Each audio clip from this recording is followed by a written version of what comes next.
जय श्री राधे कृष्ण। आप सभी का आपके अपने YouTube channel VK Mishra present में बहुत बहुत स्वागत है।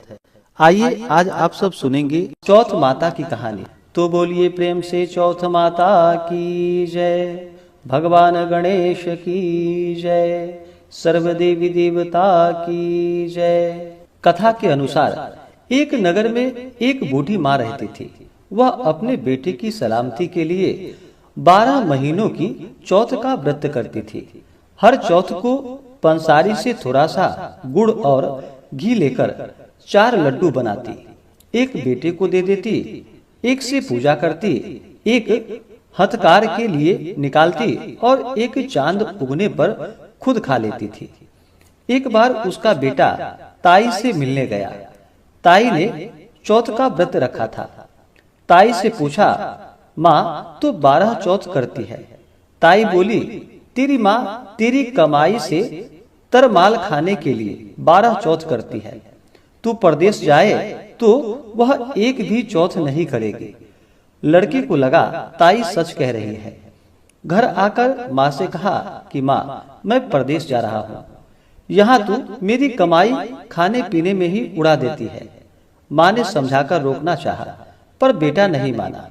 माँ ने उसे साथ ले जाने के लिए चौथ माता की आंखें दिए और कहा, मुसीबत में ये आंखें तेरी मदद करेंगे। वह आंखें लेकर वहां से रवाना हो गया। घूमते हुए एक नगर में जा पहुंचा। उसने देखा एक बूढ़ी माँ रोती जा रही थी और पुआ बनाते जा रही थी। उससे कारण पूछा तो बूढ़ी माँ ने कहा कि बेटा, इस नगर की पहाड़ी पर एक दैत्य रहता है। पहले वह नगर में आकर कई लोगों को खाने के लिए मार देता था। अब राजा हर घर से एक आदमी दैत्य के पास भेजता है और आज मेरे बेटी की बारी है, इसलिए मैं रो रही हूँ और उसी के लिए पुए बना रही हूँ। वह बोला, तू पुए मुझे खिला दे, तेरे बेटी की जगह मैं चला जाता हूँ। बूढ़ी माँ ने खीर पुए उसे खिला दिए। खा पीकर वह सो गया। रात को राजा के सैनिक आए तो बूढ़ी माँ ने उसे भेज दिया। दैत्य के सामने पहुंचने पर उसने चौथ माता की आंखें दैत्य की तरफ फेंक कर कहा कि हे चौथ माता, यदि मेरी माँ मेरी सलामती के लिए व्रत करती है तो दैत्य का सिर कटकर गिर जाए। तुरंत दैत्य का सिर कट गया। लड़का वापस आ गया। राजा उसे उपहार देकर वहां से विदा किया। चलते हुए एक दूसरे राजा के नगर में वह जा पहुंचा। इस राज्य में आवा तभी पकता था जब एक इंसान की बलि दी जाती थी। सिपाहियों ने उसे पकड़ लिया और आवे में चून दिया। लड़के ने आंखें आवे में डाले और कहा कि हे चौथ माता, यदि मेरी माँ मेरे लिए व्रत करती है तो आवा मेरी बलि के बिना ही झट से पक जाए। आवा तुरंत पक गया। आवे में से मिट्टी की जगह सोने चांदी के बर्तन निकले।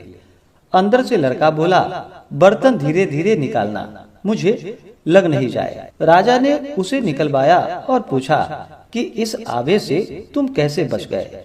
लड़के ने बताया कि उसकी माँ चौथ माता का व्रत करती है, व्रत के कारण ही वह बच पाया। राजा को विश्वास नहीं हुआ। उसने एक चांदी की सुराही मंगवाई और कहा कि तू सुराही की नली से निकलकर दिखाओ, तभी मुझे विश्वास होगा। लड़के ने चौथ माता को याद करके आंखें सुराही में डाल दी और कहा कि मैं भंवरा बनूं, सुराही से निकलूं। लड़का भंवरा बनकर सुराही से निकल गया। राजा ने खुश होकर राजकुमारी की शादी उसके साथ करवाई और सभी लोग को चौथ माता का व्रत करने को कहा। उसे माँ की याद आई। उसने राजा के पास जाकर खुद के नगर जाने की इच्छा जाहिर की। राजा ने रथ, घोड़ा, हाथी और खूब सारा दान दहेज देकर उन्हें विदा कर दिया। चौथ के दिन अपने नगर पहुंचा। वह अकेला पंसारी के यहाँ माँ का इंतजार करने लगा। सोचा, चौथ है तो माँ यहाँ जरूर आएगी। थोड़ी देर बाद लकड़ी टेकती हुई माँ आती दिखी। उसकी माँ की आंखों में जाले आने के कारण दिखना कम हो गया था। लड़के ने जानबूझकर अपना पैर लकड़ी में लगा दिया और कहने लगा कि बलरे पूत काटी मेरे पेट के लगा दी। माँ ने उसे नहीं पहचाना और कहने लगी, भैया मुझे चाहे कितनी भी गाली दे दो, पर मेरे बेटे को कुछ मत कहना। बेटा माँ के चरणों में गिर पड़ा और कहा, माँ मैं तेरा ही बेटा हूँ, मुझे माफ कर दो। माँ ने उसे गले से लगा लिया। नगर के लोग ने विश्वास नहीं किया कि वह उसी का बेटा है।